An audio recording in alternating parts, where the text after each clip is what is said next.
Nos encontramos nuevamente en el canal Prof. José María Aguerre con el doctor Gustavo Riesgo. Si ya lo hemos presentado en el primer video, donde comentamos sus estudios, su tesis sobre el procesamiento del lenguaje, sobre las inteligencias artificiales.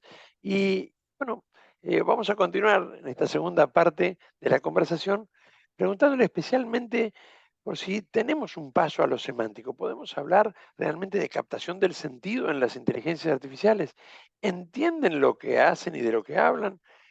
Más allá de que nosotros podamos entender los resultados. Adelante, Gustavo, tenés la palabra. Sí, gracias, José María.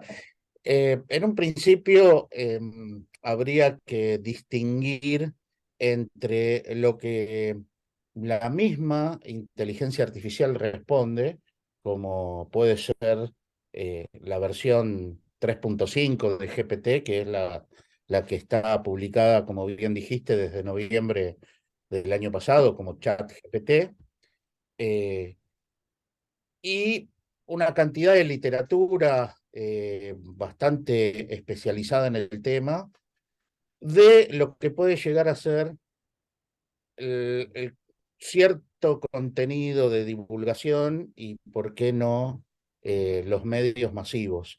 Realmente, en algún caso puede ser que sin mala intención, sino simplemente por resumir y generar un título llamativo, los medios digan que hay inteligencia artificial que entiende el lenguaje y que es eh, una fuente de conocimiento sobre inabarcable cantidad de temas, y eso, digamos, tenga alguna, como mencioné, literatura de divulgación que toma superficialmente el tema y se centra en los resultados. Lo que mencioné antes es hacer esta distinción entre los resultados visibles o audibles y lo que realmente sucede dentro de la ingeniería de estos productos, que bienvenidos sean, nos ayudan muchísimo, pero para ser claro, no entienden el lenguaje. No hay una llegada a lo que puede ser el nivel semántico del lenguaje. ¿Por qué? Eh, bueno, sin transitar algún sendero conocido, como puede llegar a ser el test de Turing o los esquemas de Winograd, que justamente están basados en este autor del MIT que mencioné antes, eh, lo que estas redes neuronales, sea en los modelos preentrenados, con autoatención, que es el mecanismo por el cual eh, se puede llegar a procesar entradas de longitud variable y importantes, como puede ser una pregunta o estos famosos prompts, ¿no?, que se hace a ChatGPT y a algún otro de sus émulos. Lo que están haciendo es trabajar sobre estos 175.000 millones de parámetros preexistentes recogidos a través del entrenamiento previo. En el caso de esta versión de GPT fue alrededor de 62 días, 2 meses, en donde prácticamente leyó miles de millones de diálogos y líneas de diálogo, y prácticamente podríamos decir que dio varias veces la vuelta a todo lo publicado en Internet, y con eso construye un modelo de lenguaje que está basado en una tecnología que conocemos previamente a esto, que justamente lo que hace es predecir, como cuando escribimos en nuestro teclado del teléfono en el WhatsApp y nos da sugerencia, esa capacidad de sugerir qué palabra viene después de la que ya escribimos o de varias que ya escribimos, es lo que tiene como gran resultado un modelo preentrenado en lenguaje. Para hacer un ejemplo de esto, eh, el idioma castellano o el español, para ser más exactos, que digamos está de alguna forma regulado, observado por la RAE, tiene alrededor de 93.000 palabras. Si nosotros tuviéramos que programar desde el punto de vista de una lógica pura y dura matemática, como se hacía en la vieja inteligencia artificial, con reglas de qué pasa si o distintas variantes muy complejas de eso, para sea procesarlo o entenderlo, la cantidad de combinaciones abiertas de por sí, bueno, es un número factorial este, impresionante en su cantidad, digamos, de dígitos y inalcanzable e imposible. Pero como los hablantes y como quienes nos comunicamos usamos de pronto un 20%, 25% de ese material, pero no se usa desordenadamente, sino que tiene ciertas construcciones que son repetitivas y para una persona en particular es aún más repetitiva, o si queremos hacerlo de alguna forma, para el determinado uso del español rioplatense ya tiene una cierta repetición de estructuras más frecuentes, y para un porteño y para alguien con determinado uso de un lenguaje técnico por alguna especialización, la verdad es que se reduce muchísimo eso a lo que llamamos un modelo de lenguaje donde eh, la expresión de cálculo eh, posible para qué palabra viene después de tal otra es computable, es calculable. Entonces, eh, esto se expresa a través de básicamente, si digo la probabilidad, voy a empezar a hablar de matrices, de cuál es la probabilidad de que un evento suceda luego de otro, pero para ahorrarnos un poco la matemática compleja que está detrás del asunto, lo que sí es interesante es ver que, por un lado, nosotros no pensamos así, no hablamos así, sino que desde el punto de vista de la recepción del lenguaje para quien es el destinatario de un cierto mensaje y la elaboración de una respuesta y demás, está basado en justamente ciertas características de la comprensión de un sentido y de una referencia que tienen una relación con las reglas lingüísticas y la frecuencia en que eso se escucha o se emite. Pero por detrás de eso hay una conceptualización, hay un concepto detrás de las palabras que en definitiva es un tema de larga discusión, y según se mire desde la filosofía del lenguaje más analítica o más continental, podríamos estar en varios Zooms de muchas horas discutiendo en definitiva qué es eso, pero que lo hay, lo hay.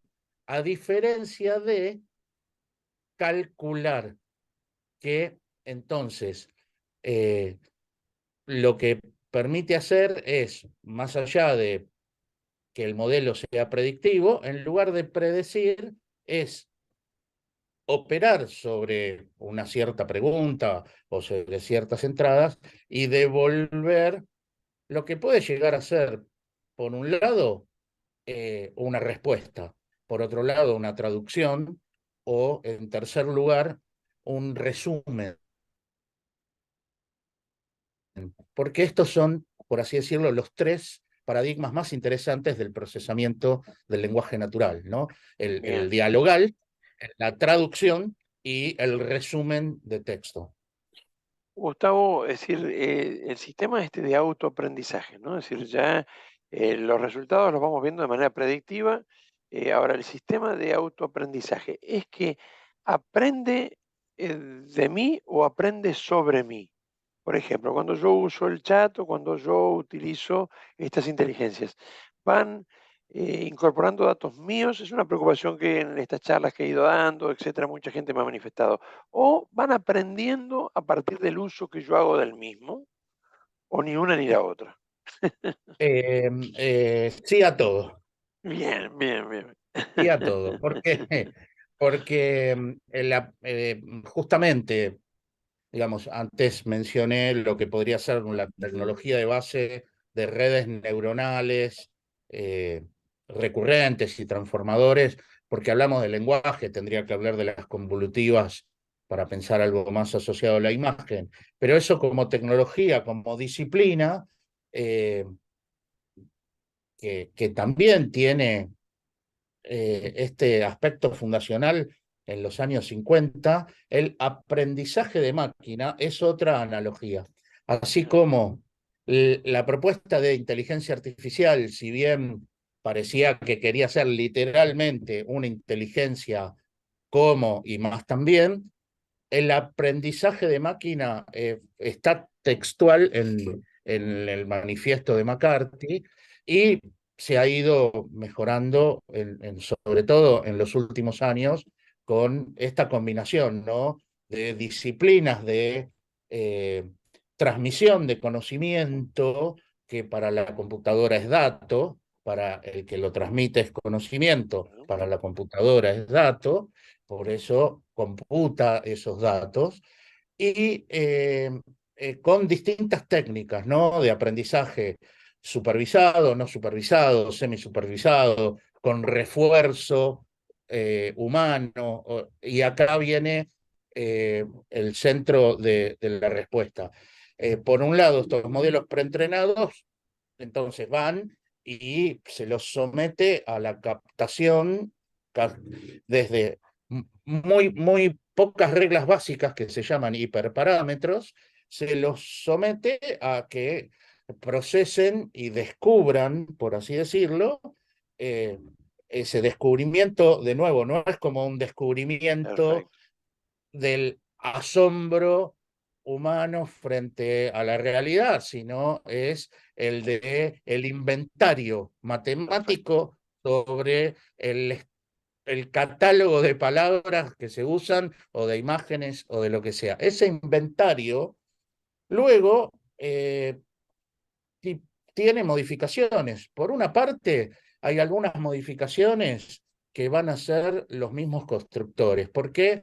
Porque de pronto cierta corrección política o filtros por cuestiones de temas que comprometen a posturas sobre raza, religión, política y otras cuestiones, más allá de que haya un modelo captado de lo que puede estar publicado, se refuerzan con líneas de código, podríamos decir, pero con acciones específicas sobre cómo responder ante cierta cuestión. Entonces ahí Se eh, fuerza el sistema allí, ¿no? Como se para ponerle está un determinado sesgo, ¿no? Se interviniendo, interviene. claro. Ah, Eh, y por otro lado, hay una vieja palabrita que convive, digamos, con los sistemas, que es la heurística, ¿no? Esta capacidad de ir modificando su configuración de reglas a medida de que va teniendo un refuerzo negativo e intenta variantes o un refuerzo positivo y se confirma la hipótesis matemática que subyace en ese cálculo, ¿no? Entonces, al ir interactuando contigo, o sea, el predictor chat, de sí, texto, por ejemplo, a mí me llevó un montón de tiempo que cuando escribo buen, ya sepa que es buenos días en plural, porque no estoy, porque quiero hacer un saludo, Claro, digamos, correcto y no decir buen día, que correcto. tiene, digamos, otro uso en nuestro lenguaje. Pero lo tuve que corregir un montón de tiempo, ahora ya me lo trae como propuesta. Bien, Entonces quiere decir que va, y estamos hablando de algo, digamos, mucho menos potente que GPT en este caso, que GPT está recibiendo, si pensamos nada más que en un mes llegó al millón de usuarios, no, una cantidad de interacciones astronómicas que van mejorando incluso su uso. Yo sé por tus diálogos que le has corregido y te ha agradecido, digamos, por esas correcciones y muy probablemente aparezcan luego como respuestas mejoradas. viste que ahora se está ya es decir, conociendo cada vez más AutoGPT, ¿no? La posibilidad de que el mismo chat GPT, es decir, nos vincule, nos revincule a través de otros GPT o otras inteligencias, ¿no? Para lograr un objetivo concreto. Sí. Esa automatización nos deja fuera del proceso, eh, tiene Bueno, realmente riesgos. a ver, esto tiene dos o tres ramificaciones, ¿no? Por un lado, es dentro de una propuesta de lo que puede ser eh, un modo de concebir la inteligencia artificial, está este modelo de Marvin Minsky de la sociedad de la mente, en donde la cooperación de distintos agentes, un agente sería un bot o Perfecto. un programa especializado, la cooperación entre sí de distintos agentes va consiguiendo un resultado más generalista de lo que la especialización de cada uno puede hacer. Eso por un lado. Por otro lado, dentro de lo que mencionaba antes de la forma de hacer machine learning o aprendizaje de máquina, eh, resultó una muy buena técnica, por ejemplo, poner el programa de ajedrez, o en el caso de AlphaGo, Bien, que claro, jugaba Go, el que le ganó a Lee Sedol, ¿no? En claro, 2016, que también fue otro hype importante en la industria, a jugar contra sí mismo. Entonces, este chat GPT que habla con chat GPT y dialoga no es claro. nuevo. Ya existe en la Bien, industria un montón de modelos que mejoran la capacidad haciendo competir contra sí mismo al juego de ajedrez o al de el precio justo o alguno de esos. En tercer lugar está esta cuestión de, bueno, como que si se retira al humano, que fue un poco lo que sí, decías de la ecuación. En un principio todavía, si bien GPT es muy bueno para resolver programación, uno le puede pedir líneas de código en Python o en algún otro lenguaje que hacen cierto objetivo, todavía estamos muy lejos de inteligencias artificiales que programen otras inteligencias bien, artificiales. Por ahora está, para decirlo un poco más técnicamente, la agencia humana existe en ambos extremos bien, del proceso. Es decir, hay un equipo humano, sobre todo equipo porque hace muchos años cuando yo empecé con esto, uno hacía todo, ¿no? claro, ahora es un Analizaba, equipo. programaba, probaba. A veces así salían las cosas. Hoy es imposible generar un producto de performante sin equipos especializados en distintos momentos o distintas partes de esta ecuación de, de, de la programación inteligente, vamos a decir. Pero eh, hay un equipo al principio que es el que va a hacer la formalización que traduce una cierta forma de ver el lenguaje a las fórmulas con las que se va a generar las capas de la red neuronal que tienen que procesar esto. Eso no es un dato menor. O sea que el equipo es el que piensa cómo se tiene que generar la arquitectura de la red y cómo tiene que procesar el lenguaje, que después va a ser una reduplicación sígnica, ¿no? Esto es también importante, es decir, lo que va a hacer es traducir signos configurados de cierta forma, con reglas, a otros signos que van a ser ya los de los unos y ceros y sus operaciones binarias de comparación y suma, porque no hay otra. Digamos, hay aceleradores matemáticos que podrán restar o dividir todas estas matrices hipercomplejas en tiempos de nanosegundos, pero son simplemente variaciones sobre la comparación y la suma de dos números expresados en binario que están materialmente representados como variaciones de tensión en un dispositivo. Y decir esto no es decir, bueno, es exactamente lo mismo que los receptores neuronales que están en el cerebro. No, no. Podemos discutir horas sobre neurociencias y neurofisiología y filosofía de la mente, pero la diferencia es esencial entre uno y otro.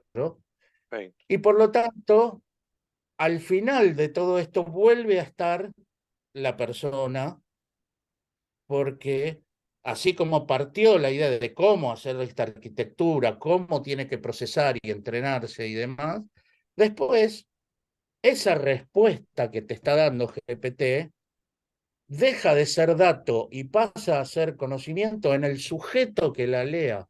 Claro, claro. Si no, va, va a seguir siendo píxeles sobre una pantalla o manchitas de tinta sobre celulosa. Eh, Atraso unos años con esto de la impresora, pero quiero ser claro con Clarísimo. relación a la diferencia entre que el uso que le damos, analógico, como cuando decimos un virus informático, bueno, no es un virus, pero se comporta como un virus. La inteligencia artificial no es inteligencia real, pero como sus resultados son de cierta racionalidad procesada, lo tomamos y acá lo mismo. El aprendizaje y todas son, como bien dijiste, analogías que se basan en el modelo que es la persona, pero se necesita de estos dos extremos. El que lo ponga en marcha y muy probablemente haya en el futuro inteligencias artificiales que programen a otras que sean más complejas, pero van a estar siempre en dependencia de esta cadena de motorización creativa. Y por otro lado, en definitiva, los resultados, más allá de ciertas acciones, si se quiere decir que es conocimiento, va a ser conocimiento siempre en una persona. Eso me lleva a preguntarte por la diferencia entre una inteligencia artificial débil y una inteligencia artificial fuerte. Lo que estamos teniendo ahora, ¿son inteligencias artificiales fuertes ya o siguen siendo inteligencias artificiales débiles? ¿A qué le llamamos inteligencia artificial fuerte hoy en día? ¿Cuáles son esas aspiraciones?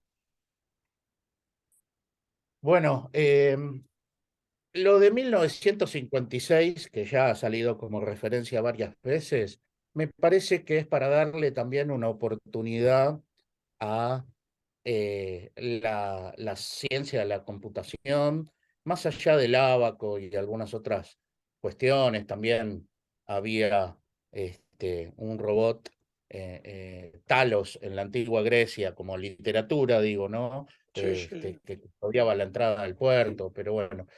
Quiero decir que más allá de cuestiones aspiracionales, esto apenas tiene 70 años, no le pidan resultados.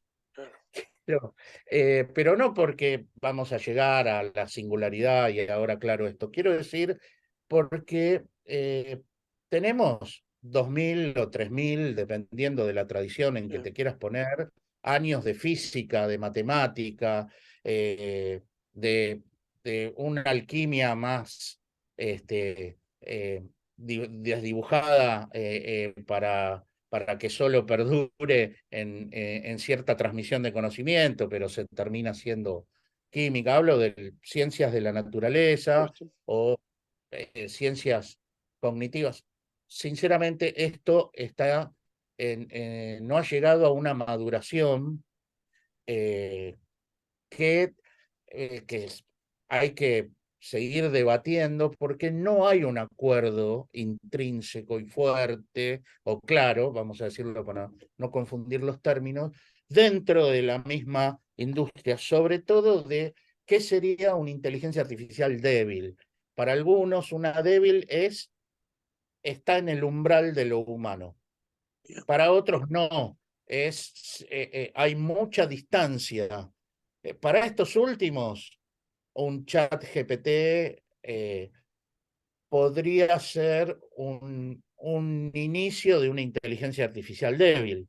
Para los que están más parados en que débil es inteligencia artificial, es que haga lo mismo que el hombre. Y ojo con esto, que el TTT, el test total de Turing, o Bien. alguna de sus versiones, propone que también tiene que ser físicamente así. O sea, que hay que, para que se considere una inteligencia artificial débil, no solo tiene que engañar a un jurado de que es una persona del otro lado de una pared Claro. o de un monitor, sino que tiene que performar ciertas acciones asimilables o émulos de la persona. En lo que sí habría acuerdo es en que la fuerte es suprahumana como definición, y estoy manejándome con las mismas categorías de origen, ¿no? ¿En qué sería suprahumana? Porque si es en hacer cuentas, ya nos ganó hace muchos años. Seguro. Claro. Perdimos a las damas en el 74, creo, y 97 al en ajedrez. ajedrez, y al Monopoly, y a todo eso, y bienvenido sea, por suerte, Sí, digamos, con la calculadora en el teléfono ahora. perfecto. Entonces, en ese sentido, ya es suprahumano porque hace las cuentas bueno, bonito y barato mejor que yo. Ahora, si es en entender, ahí estamos hablando de otro juego, porque entender, como viene de inteligencia, tendría que poder intuir o leer dentro de las cosas que nos mueve vertiginosamente hacia ese momento de entonces lo conceptual.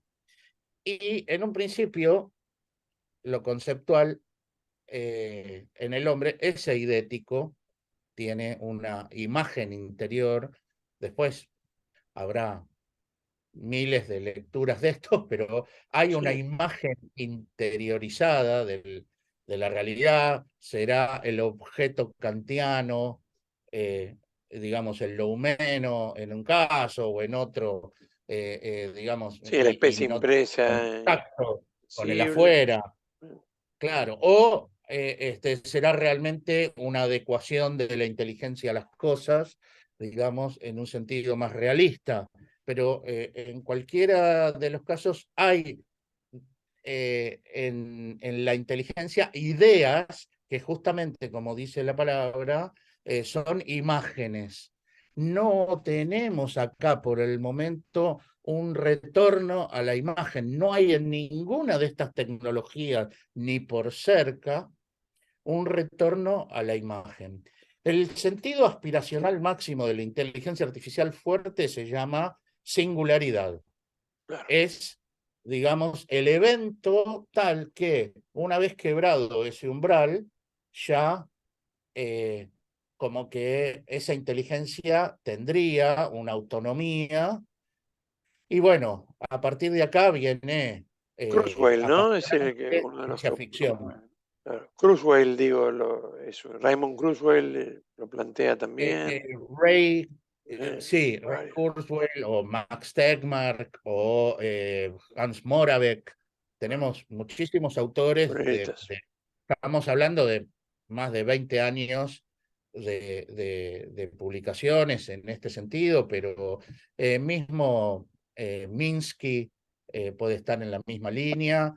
Eh, Joseph Weizenbaum autor de un primitivo chat excelente, ELIZA, que imitaba a un psicólogo de la escuela rogeriana en el campus del MIT en los 70, escribió un libro ya advirtiendo en ese momento que se asustó mucho cuando vio lo que pasaba con su sistema y convencido de que podría ser dañino en la cultura.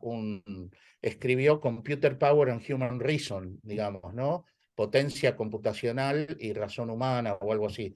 Eh, la verdad que es un libro paradigmático. Después se retrotrajo un poco de su postura tan crítica, pero se levantan muchas voces en esto, ¿no?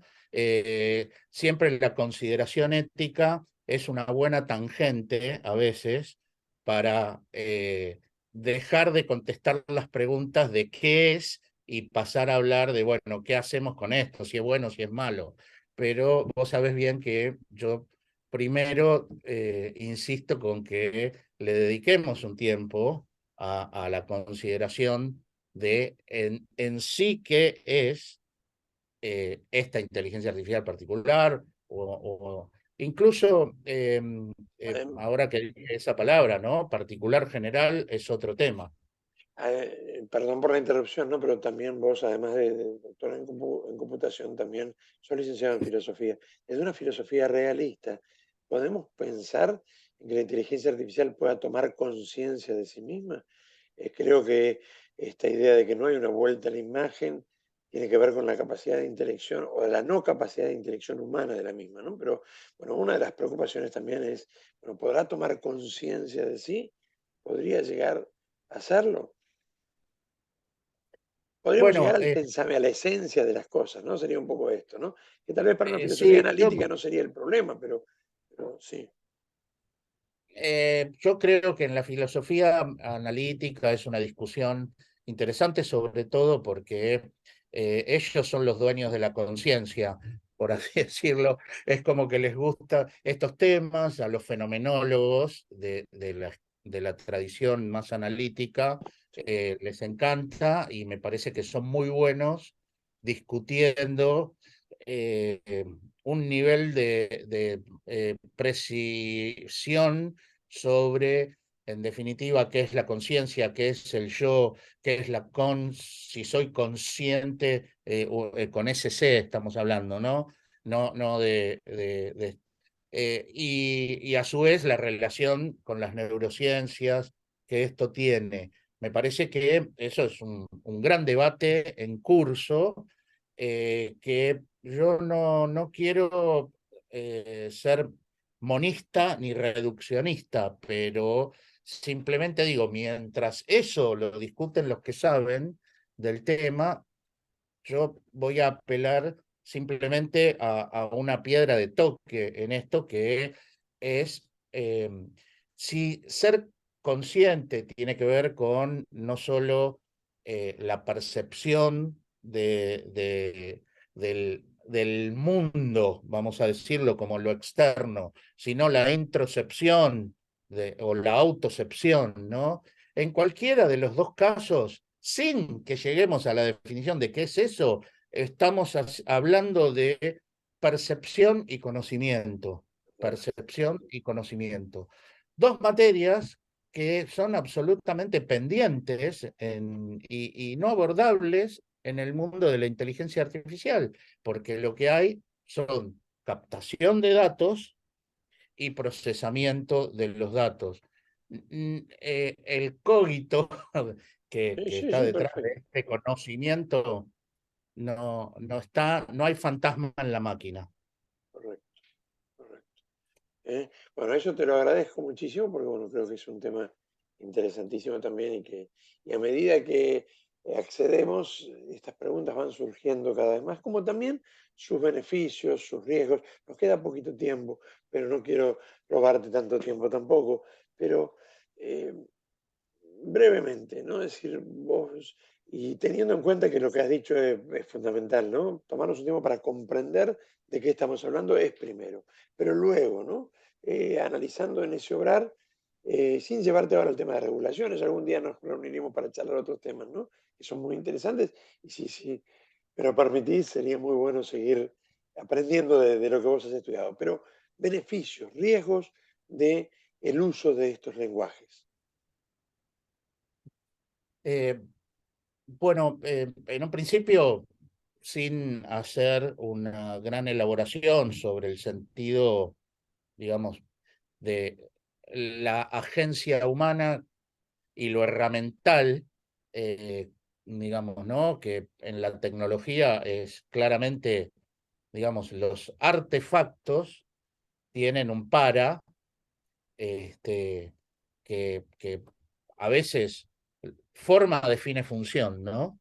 Es como un viejo paradigma que en el mundo digamos, de la revolución industrial es claro, si se quiere, porque heredamos mucho de esto, de simplemente una tecnología más primitiva. Hoy eso está un poco más, si se quiere, es más líquido, o está deconstruido. Ya forma no quiere decir función, porque justamente tenemos estas cosas polivalentes que nos han mejorado tanto la vida, como puede ser que ya la computadora no hace una única tarea, sino puede hacer varias.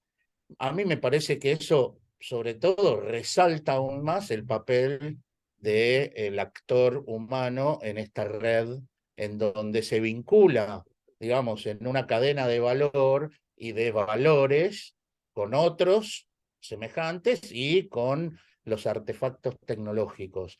Eh, la, el sentido, digamos, se lo va a dar, en primer lugar, el constructor, dependiendo de esta polivalencia del dispositivo, y en el último caso, el usuario.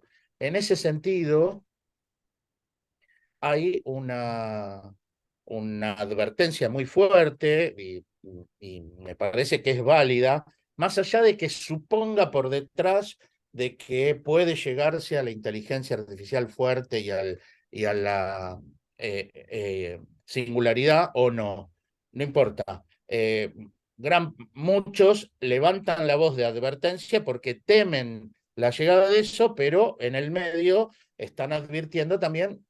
Ojo, no podemos delegar ciertas decisiones a una tecnología que todavía no nos ha mostrado que opere con algunas cuestiones como transparencia, respondibilidad y demás, que por ejemplo tiene que ver con el otorgamiento de un crédito, si Mm, fuera delegado a un filtro automático de inteligencia artificial, la aprobación de un tratamiento médico, ¿por qué no el modelo se dice, de desconexión, ¿no? de ciertos aparatos de soporte vital, o algunas otras cuestiones ya en la línea de los mecanismos de defensa o militares y demás? En ese sentido, eh, la preocupación me parece que habría que, antes de ponerse a pensar si hay inteligencia artificial ahí, hay que ponerse a pensar si hay inteligencia humana ahí, y después